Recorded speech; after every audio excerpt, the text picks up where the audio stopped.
Okay, Combine X people, we are going to be making a treat for you today. We are going to make a low-carb burrito bowl. It's going to be delicious. And we're going to start by making some guacamole. You can see all the ingredients that we have here. This is what I typically would put into guacamole. The avocados look nice. They're firm but soft. You want a little bit of a give to them. We have some fresh cilantro here, some chopped up onion, some chopped tomato, which is going to be going on the top. That's a garnish. Some jalapeno pepper, but whatever, you have serrano, jalapeno, whatever you have is fine. A little bit of minced garlic is really nice as well, and the avocados. So you want to take your pit out. We're going to just take our knife firmly in our hand, give it a little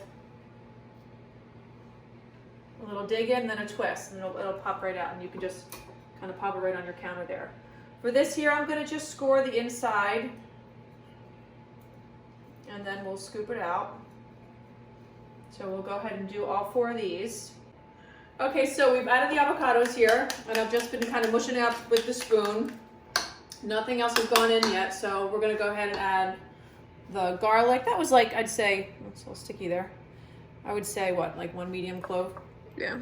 Yeah. 2, was that 3 avocados or 2? 2. 2 avocados, 2 decent sized avocados. So the onion, the garlic, the garlic and the jalapeno. The onion, we may not use all that. Let's just wait and see. Give this a little mix here. One thing is important is it's definitely going to need salt and some lime juice. Looks pretty good so far. So with the salt, do 2 of those.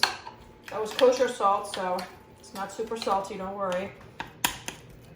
We're going to add our cilantro. Lots of cilantro. Use a lot. It tastes really good. And it adds that nice brightness and freshness to the dish. That was a really good juicy lime. So I think we'll just keep it there. We're going to mix it up. We're going to give it a taste, but looks good. So we're continuing along here. The guacamole is great. We have some boneless chicken breasts here that are thinly sliced. We are going to season them with these spices here. This is 1 teaspoon of chili powder, a half a teaspoon of oregano, half a teaspoon of garlic powder, half a teaspoon of cumin. So basically it's 2, 1, 1, 1, right? So 2 parts of the chili powder, 1 part of everything else. We're going to mix these up really well with our hands so it gets nicely combined. Okay, we're going to season the chicken really well with some oil because the chicken has no fat on it, remember? So we're going to put the spices on top of the chicken. We're going to do it on both sides. We're going to add some salt. Be pretty generous there, make it taste good. We're going to do the other side, and then we're going to cook it on the griddle. And also, just to let you know what we have going over here, is some grated cauliflower. So we literally grated it on the box grater, which is here, on the big sides here.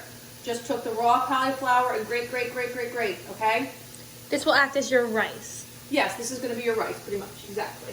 So we just put a little bit of oil in here, and we're going to add some salt, and we're just going to mix it up. And it's going to reduce a lot because it's, there's a lot of water in here. Okay, so we've started our chicken over here. I'm going to get in close here. We did add some boneless thighs too because I had them and just, you can always use them. But the chickens, I'm going to let it keep going a little bit more. But what you're looking for is the white around the edges, okay?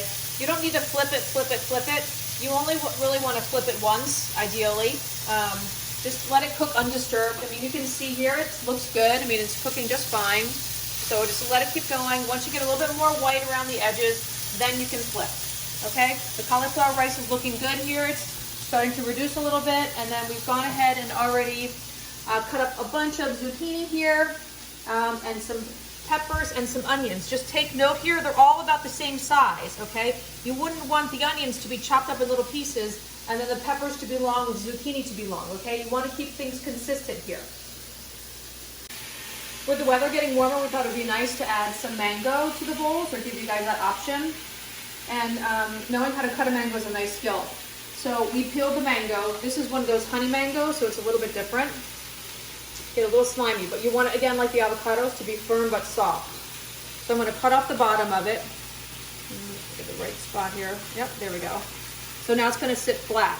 Okay, that's the really kind of important part. Now the pit is like this, right? So I go right in the center. There's the pit. So you're basically going to go to the left and the right of the center. There we go. That's a pretty good job. Go to the other side here.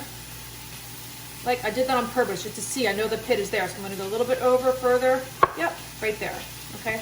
So that really gives you 3 nice pieces. So you can find the pit again. And then you can kind of just keep slicing down. But we want to move over to the cauliflower here. So this is fresh cauliflower, and Brooke and I both decided just now that it really is better. It just has a better flavor. This is like a kind of a boxed or whatever bagged cauliflower here, and that's this here. We tasted it, and it has like that that tangy flavor, like the acidic flavor that they added some, sodium benzoate or something to it it just doesn't taste as good. So if you get the chance, and honestly all we did was add a little bit of oil, a little bit of water, some salt to help pull the moisture out, and just let it cook. And it just has nice flavor. It has a little bit of crunch to it still, and you can continue to cook it as long as you want. But in any case, the chicken is cooking along here, so we're going to go ahead and remove the chicken and then go ahead and add the rest of the onions and the zucchini. So when your vegetables are taking a while to cook, whether you're in a saute pan or griddle like this, it doesn't really matter. What you can do is just what I did. I just poured, a good like half a cup of water on there, and the water will eventually evaporate, but really what it's going to do is help soften the vegetables, let them cook a little bit more. It's like steaming them. So don't be afraid to use a little bit of water. They're still going to be a little bit crispy, but it just really helps to cook them through. Okay, so here's all the ingredients for the bowl. So we have the peppers, onions, and the zucchini. They look good. We have the chicken. We both decided that the thighs really were better. But they're just more tender, but it's nice to mix them up. So you have your guacamole. We have the mango cut up, which adds a nice little summer flair. And then the cauliflower rice, we did add a little bit of lime juice and some cilantro, just to kind of give it a little more something something. And it's good. It just has nice, it has nice texture, nice flavor. And then we'll show you a picture of a bowl.